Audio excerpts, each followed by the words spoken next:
आज हम पढ़ा दोल यात्रा विषय रचना चले न कर आरंभ करवा।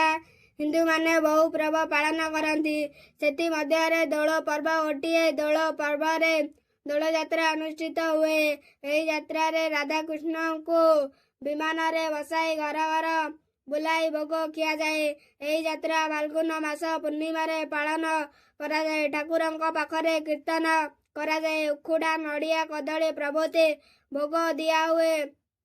दशमी दिन ठारू आरंभ होई पूर्णिमा दोल यात्रा शेष हुए। केउटी पूर्णिमा ठारू आरंभ होई पंचदोल यात्रा मध्य हुए। यही पर्व को गोपाल माने खूब जाक जमकरे पालन करती। दोल यात्रा परदिन होली उत्सव पालन करा जाए। लोक माने आनंद रे अबीर बोला बोली हुअंती।